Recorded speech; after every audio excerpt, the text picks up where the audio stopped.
Hi there, it's May 22nd, but we live in the north, in upstate New York, so tonight we actually have frost advisory. So today I'm going to go through the garden and talk about ways that we can help, maybe not frost-proof, but maybe prepare our garden for potential frost.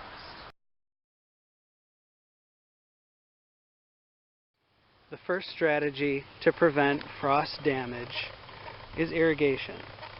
So it seems a little counterintuitive that irrigation, adding water and moisture to the system would help prevent frost. But anyone who lives near a body of water knows that water has a great moderating effect on temperature. And this is because it has a high specific heat. So if you, not necessarily create a puddle situation like I have here, but if you have the ground good and saturated, you're going to create a microenvironment around your crops where it will most likely protect them from a mild frost. But also, more importantly, is row covering. And so what I have here is just a thin fabric row cover that in this case I'm using over my leafy vegetables. I have arugula, and at the other end I have lettuce. I'm just using this to give them a little bit of shade so they're not so impacted by full sun when we have it on those rare occasions. But this actually would serve as a good level of frost prevention if I were to cover these sides up. And in fact, I'm going to use this very same fabric on my other susceptible crops, which I'll talk about in a second. Arugula and lettuce, and actually along with arugula, just about every other cruciferous crop that I can think of is pretty frost tolerant. So I'm not going to worry about these at all. And actually, this may even help prevent any frost that may have happened anyways. Over here I have strawberries, which wouldn't ordinarily be susceptible, or they wouldn't ordinarily be damaged by frost so much, but as you can see, they're flowering, so this is a very delicate phase that they're in, and I don't want to lose those fruit, so I'm definitely going to cover those up with my fabric. I have some wild strawberry here that I'm just kind of using as a ground cover for my asparagus crop. And I'm not going to worry about these strawberries at all.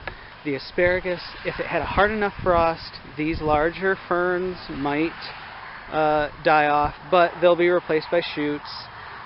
This, however, fern right here that you can see, is very tender. It's very young and small, so this is going to be pretty susceptible to a frost. So I'm actually going to throw some fabric over the top of that one.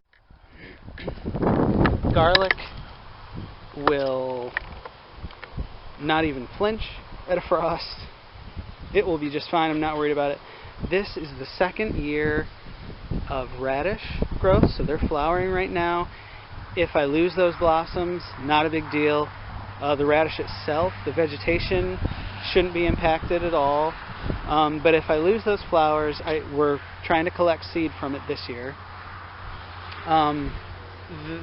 They'll just put out more flowers, so I'm not worried about that. But right next door, we have some summer squash, and these are definitely susceptible. And in fact, we have here, what are these, zucchini? Nope, cucumbers. So I have some cucumber plants that look like either they had a little bit of cold damage, we've had a cold week,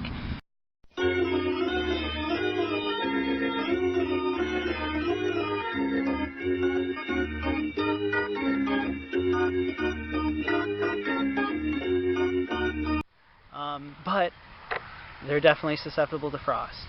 So that's all going to get covered. This is the second year of some Russian red kale. This we're also growing for seed.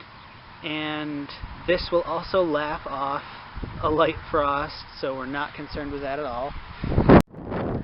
Right next door we have Gailon, or Chinese cabbage, and this is another crucifer. This is not going to be an issue. Actually, it hasn't even emerged yet, so it's definitely not an issue. Next door we have Shiso, which is a Japanese herb, and if it was emerged, I might be concerned for it, but as it hasn't emerged yet, I'm not. Here we have a really good picture of our irrigation saturating the ground in between some rows of beans. And these are definitely susceptible, so I'm going to also throw a row cover over these beans right here. Here we have muskmelon, watermelon, and on either side we have popcorn. And these are all susceptible to frost, and I'm going to want to get a little bit more moisture in there, and also I'm going to cover these up with a row cover. Peas are not susceptible to frost. They're going to be just fine, and I'm not going to stress over them. But here I have tomatoes, tomatillos, and peppers, and these are definitely susceptible. As you can see, they're just seedlings right now, because my indoor transplant operation didn't turn out exactly as I would have hoped. So we're trying a strategy of just having seedlings in here. And I don't want to have to go out and buy transplants from somebody else, so I am definitely going to cover these up.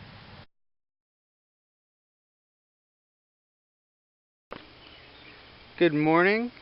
It's 32 degrees. My weather station tells me that that's as low as it got all night, and as you can see from the ground in the shade, we did get a frost.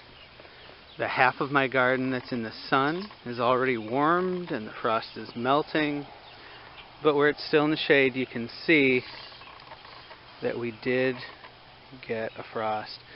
Now, like I said before, it's not the best to actually have the row cover in contact with the crops, but this is what I had to deal with, and we'll see how it turns out. This is a row of beans, and you can see at the other end there that the fabric is lying right on the crop.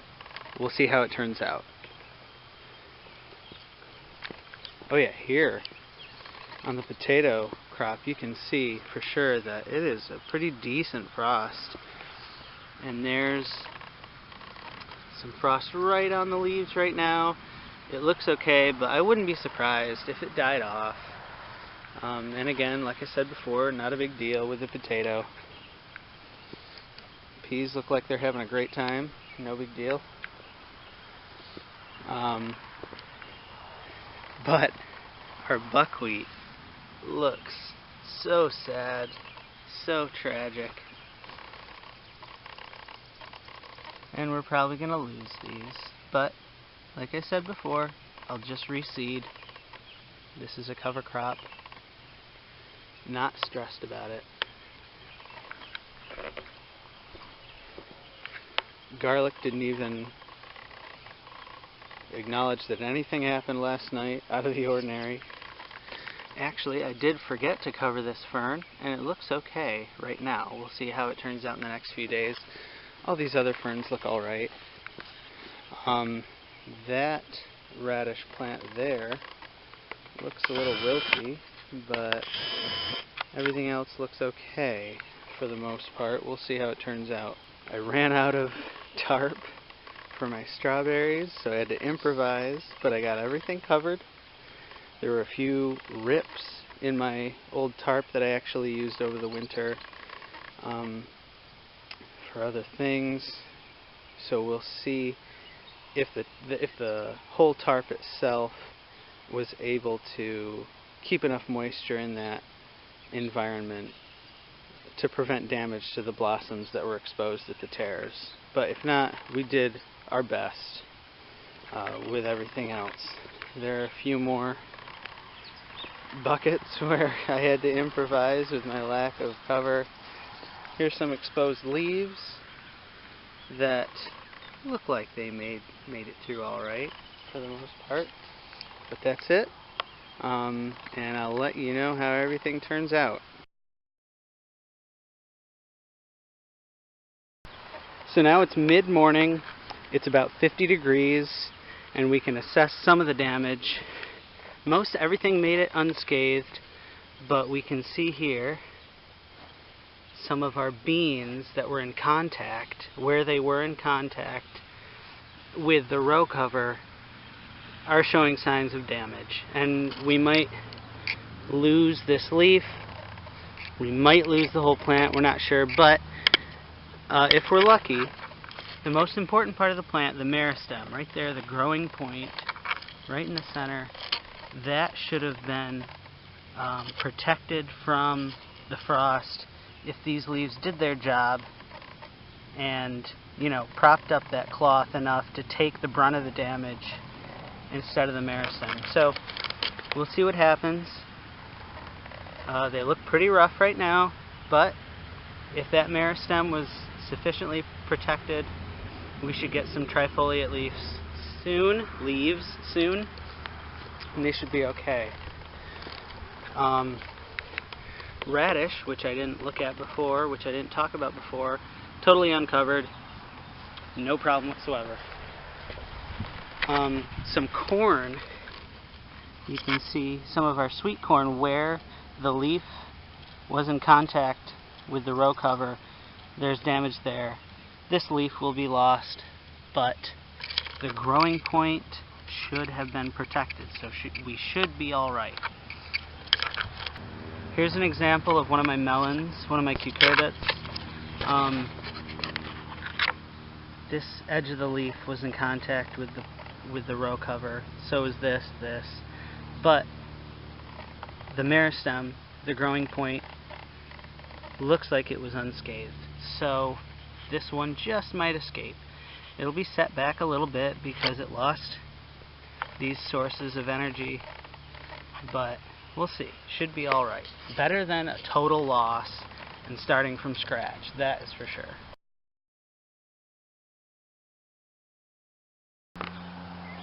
So here we are again 2 weeks later after the frost.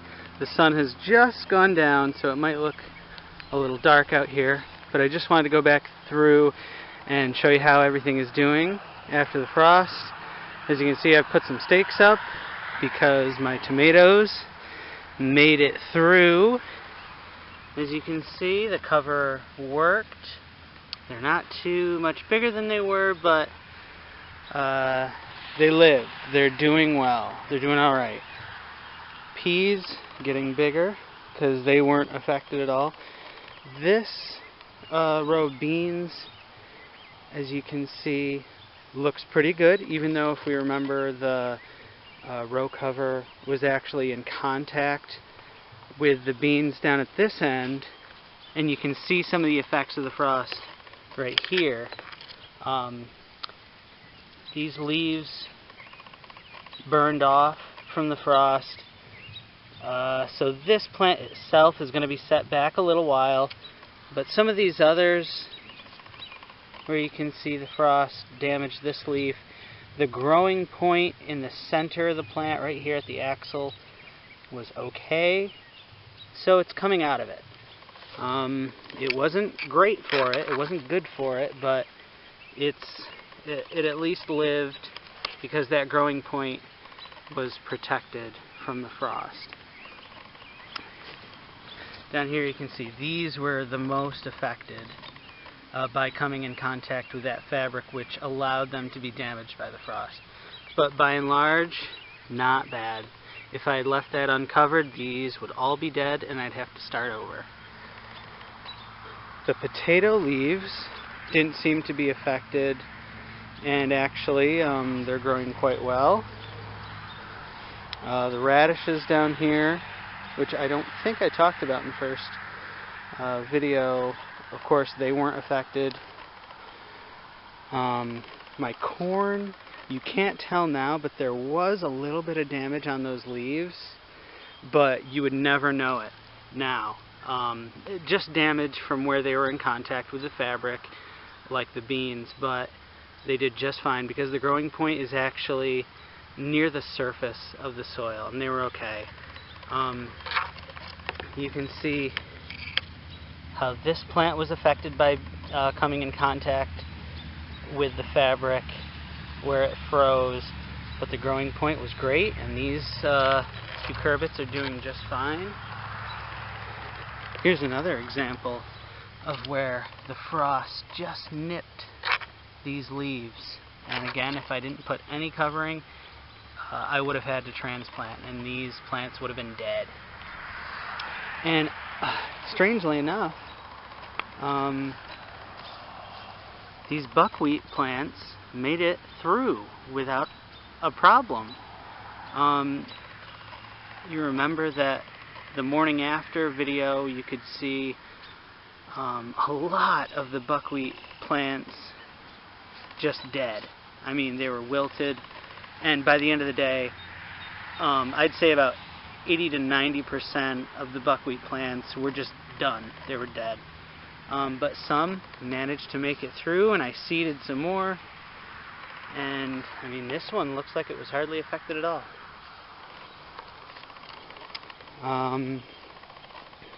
And that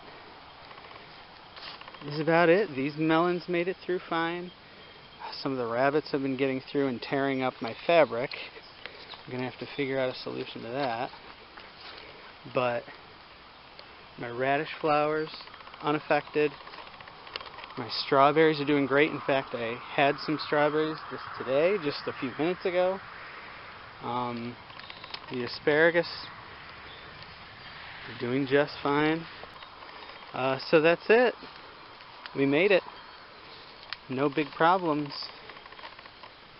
And we're off to the races as far as the rest of the growing season goes.